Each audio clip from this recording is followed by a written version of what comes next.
ચાલો હવે question number 5 શું કહેવા માંગે છે પહેલા આપણે રકમ સમજી લેવાની બરાબર શું કહે છે રકમ 1729 ના બધા અવિભાજ્ય અવયવ જણાવો અને તેને ઉત્તરતા ક્રમમાં ગોઠવો એટલે શું કરવું પડશે પહેલા તો અવિભાજ્ય અવયવ પાડવા પડશે રકમ વાંચતી જવાની શું પ્રક્રિયા કરવી પડશે અને થોડુંક વિચારતું જવાનું શું કરવું પડશે અવિભાજ્ય અવયવ પાડવાના પછી શું કરવાનું એને ઉત્તરતા ક્રમમાં ગોઠવી દેવાના પછી શું કીધું હવે તે બે ક્રમિક આવેલા અવિભાજ્ય અવયવોમાં જો કોઈ સંબંધ હોય તો લખો તો આમાં આપણને કદાચ બે અવિભાજ્ય અવયવ મળે એવી શક્યતા કેમ કે એને શું કીધું હવે તે બે ક્રમિક આવેલા બરાબર બે કે ત્રણ કેટલા અવયવ આપણને કદાચ મળી શકે આપણને ખબર નથી આપણે હમણાં દાખલો ગણી જોઈ લઈએ હાલો સૌથી પહેલા શું કરવાનું છે 1729 ના શું કરીએ અવિભાજ્ય અવયવ હાલો પાડો તો 1729 ના અવિભાજ્ય અવયવ ચાલો સૌથી પહેલા 2 થી ચાલુ કરવાનું હોય નહીં ચાલે 3 થી આપણે જોઈ લઈએ 9 ને 10 11 ને 12 12 ને 7 19 9 ને 10 એટલે ચાલશે નહીં 5 વડે તો નહીં જ ચાલે 7 વડે જોઈ લઈએ ટ્રાય કરીએ બરાબર 7 એકા 7 7 દુ 14 કેટલા વધ્યા 3 3 ને 2 32 તો 7 પંચા 35 થઈ જાય એટલે 7 ચોક 28 29 30 31 ને 32 4 વધ્યા અને 9 તો કેટલા થયા 49 સત્તુ સત્તુ 49 બરાબર જો કોઈ નથી સમજાણું કે આ 247 કઈ રીતે આવ્યા તો શું કરવું અહીંયા તમે 1129 ભાગ્યા 7 કરીને જોઈ લો જવાબ કેટલો આવશે 247 બરાબર ચાલો હવે પાછો 7 વડે ચાલશે કે નહીં આપણે જોઈ લઈએ એકવાર ટ્રાય કરી લઈએ 7 એકુ 7 7 દુ 14 7 તેરી 21 3 વૈધાન 7 37 ચાલશે નહીં તો 7 વડે ના ચાલે તો કોના વડે ચલાવવા જવું પડે 11 વડે ચાલો ટ્રાય કરો તો 11 વડે ચાલશે કે નહીં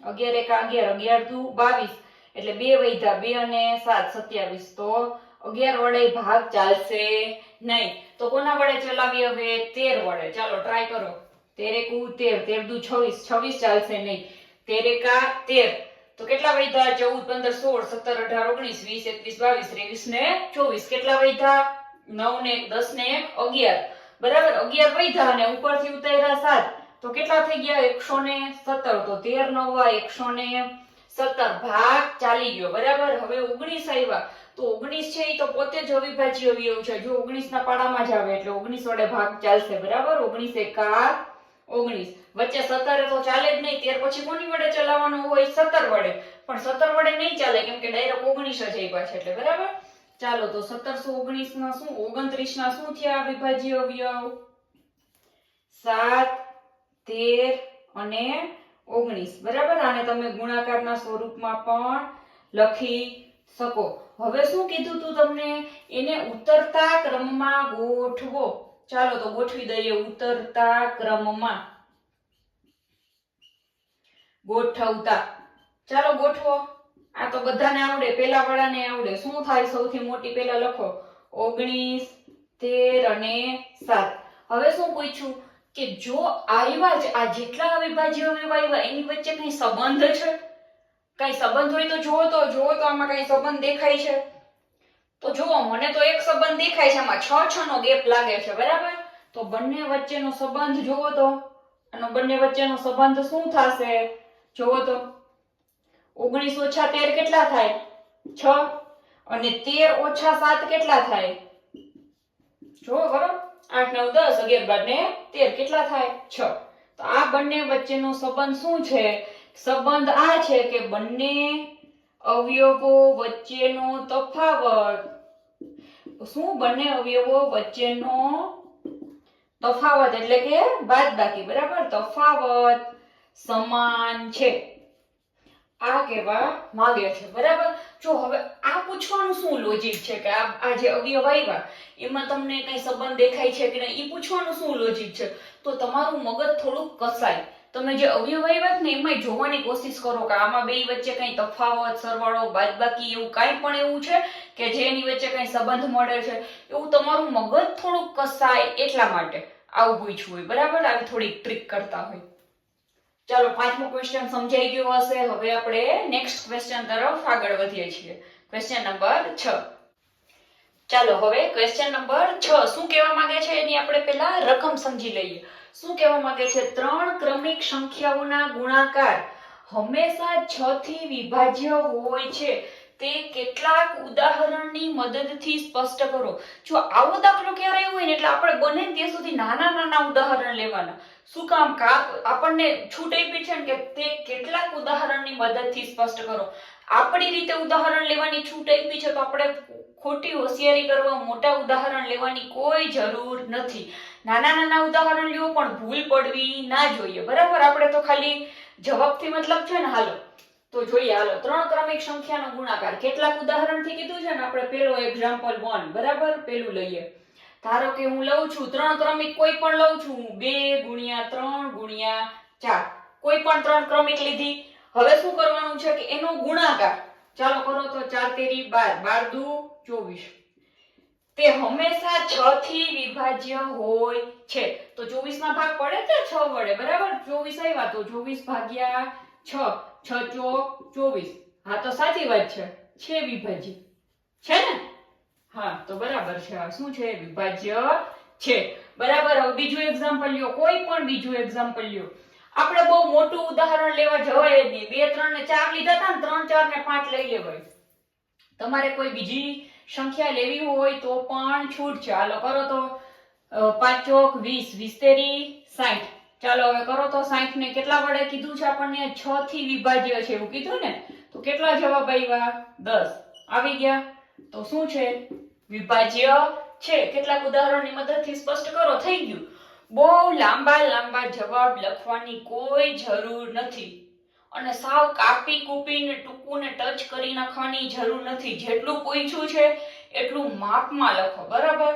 બહુ લાંબા લાંબા વાક્ય લખવાની એવું બધું કોઈ જરૂર નથી. ટૂંકમાં જ્યાં જરૂર હોય ત્યાં શબ્દનો ઉપયોગ કરો પણ કેટલા? થોડા, જરૂર પૂરતા જ. બરાબર? ચાલો હવે શું કે છે? કોઈ પણ બે ક્રમિક એકી સંખ્યાઓના સરવાળો 4 થી વિભાજ્ય છે તે કેટલાક ઉદાહરણની મદદથી સ્પષ્ટ કરો. કેટલી? બે ક્રમિક એકી સંખ્યા. બે ક્રમિક એકી સંખ્યાનો સરવાળો. ક્રમિક નહીં પણ ક્રમિક પણ કેવી? એકી. આમાં શું કીધું તું? ખાલી ક્રમિક. ક્રમિક એટલે લાઈનમાં આવતી હોય એવી. 2 3 4, 4 5 6, 6 7 8, 15 20, 15 16 17 એવું. બરાબર? પણ ક્રમિક એકી કીધી છે એટલે લાઈનમાં આવતી એકી સંખ્યા. ચાલો હું પેલું એક્ઝામ્પલ લઉં. બે ઉદાહરણ આપણે લઈ લઈએ. બરાબર? બે ક્રમિક એકી સંખ્યાનો આપણે 1 અને 3 લઈએ. હાલો તો 3 ને કેટલા થયા? 4. તો શેનાથી કીધું છે? 4 થી વિભાજ્ય છે. 4 ભાગ્યા 4 છે વિભાજ્ય? હા છે. સમજાણું? હાલો બીજી બે ક્રમિક એકી સંખ્યા લ્યો તો એક્ઝામ્પલ નંબર 2. ધારો કે લઉં છું હું 1 ને મૂકી દઉં છું અને કોણ લઉં છું? 3 અને 5. કરો તો શું આવ્યું જવાબ? 8. 8 ભાગ્યા કેટલા કરવાના છે આપણે? 4. તો કેટલા આવ્યા જવાબ? 4 દુ 8, 2. છે વિભાજ્ય? હા. અહીં તમે એમ લખી શકો વિભાજ્ય છે અથવા 4 થી વિભાજ્ય છે એવું પણ લખી શકો. ચાલો હજી એક તમને કોઈને એમ થાય થોડુંક મોટું એક્ઝામ્પલ લેવું છે તો લઈ લ્યો. ક્રમિક કોઈ પણ બે લઈ લ્યો. થોડુંક જ મોટું. આપણે બહુ મોટું નથી લેતા. 7 ને 9, 7 ને 7 14 ને 2 16. 16 ને 4 વડે ભાગો તો કેટલા થયા? 4. આવી ગયા? ચોકે ચોકે 16. સમજ પડી? ચાલો હવે એના પછીનો શું ક્વેશ્ચન કહે છે? નીચેનામાંથી કઈ સંખ્યાઓમાં અવિભાજ્ય અવયવો છે? એટલે કે આ સંખ્યામાં જો બધાના અવયવો પાડેલા છે એમાંથી કોના અવયવ એવા છે કે બધા અવિભાજ્ય છે? એમાં કોઈ વિભાજ્ય અવયવ છે નહીં. આપણે પેલામાં ચેક કરીએ. 24 ના અવયવ પાડ્યા. 2 તેરી 6, 6 ચોક 24. બરાબર છે? 24 ના અવયવ છે. તો હવે આમાં કોઈ છે એવો કે અવયવ કે જેના હજી ભાગ પડે એમ છે? તો હા 4 છે. 4 ના હજી ભાગ પડે તો આ ચાલશે નહીં. આપણને શું પૂછ્યું કે કઈ સંખ્યાઓમાં અવિભાજ્ય અવયવો છે? તો આ તો કેવું છે? વિભાજ્ય. તો આપણે લખશું નહીં. ચાલો હવે 56 માં જોવું તો 7 દુ 14, 14 દુ 28 દુ 56. આમાં કોઈ છે કે જેનો હજી ભાગ પડે? 7 નો પડે? ના. આ 2 નો તો પડે જ નહીં. તો ચાલો આ આવશે, બી આવશે. બરાબર એનો જવાબ. હવે સી જોવો. સી માં શું છે? 2 5 અને 7. 5 દુ 10 17 70. આમાં 2 5 કે 7 ત્રણ માંથી કોઈ સંખ્યા એવી છે જેના હજી ભાગ પડે? તો કે ના. તો આનો જવાબ સી પણ આવશે. ચાલો ડી આવશે કે નહીં જોઈ લઈએ આપણે. 54 ના અવયવ પડ્યા છે. 2 તેરી 6 નવા 54. પણ આમાં જો 9 ના હજી અવયવ પડે એમ છે એટલે આ આવશે નહીં. તો આના કેટલા જવાબ આવ્યા? બે જવાબ, બી અને સી. બરાબર છે? ચાલો ક્વેશ્ચન નંબર 9 શું કહેવા માંગે છે એકવાર આપણે સમજી લઈએ. બરાબર, શું કહેવા માંગે છે? સંખ્યા 18, કઈ સંખ્યા? 18, આંકડો છે 18. બરાબર, ઈ 2 અને 3 બંને સંખ્યાથી વિભાજ્ય છે. એટલે 18 ને 2 વડે ભાગી શકો ને? હા, 2 નવા 18 અને 18 ને 3 વડે ભાગી શકો. 3 6 18. હા, બરાબર છે. તો તે 2 ગુણ્યા 3 આ કઈ સંખ્યા હતી ગઈ? 2 વડે વિભાજ્ય હતી ને 3 વડે હતી. તો આ બેયનો ગુણાકાર કરો તો 2 તેરી 6. તે 2 ગુણ્યા 3 બરાબર 6 થી પણ વિભાજ્ય છે. એ જ પ્રમાણે એક સંખ્યા 4 અને 6 બંને સંખ્યાથી વિભાજ્ય છે. શું આપણે કહી શકીએ કે તે સંખ્યા 4 ગુણ્યા 6 બરાબર 24 થી પણ વિભાજ્ય હશે? જો નહીં હોય તો તમારા જવાબને ચકાસવા માટે એક ઉદાહરણ લખો. ચાલો, બરાબર છે. હવે ધારો કે લઉં 12 લઉં કે જે 4 વડે વિભાજ્ય હોય અને 6 વડે વિભાજ્ય હોય. ચાલો, 12 ને 4 વડે ભાગો તો 4 તેરી 12. હવે 12 ને 6 વડે ભાગો તો 6 દુ 12. હવે આપણે શું કરવાનું છે? કોના વડે ભાગ્યા હતા આમાં? આને કેટલા વડે ભાગ્યા? 4 વડે. આને કેટલા વડે ભાગ્યા? 6 વડે.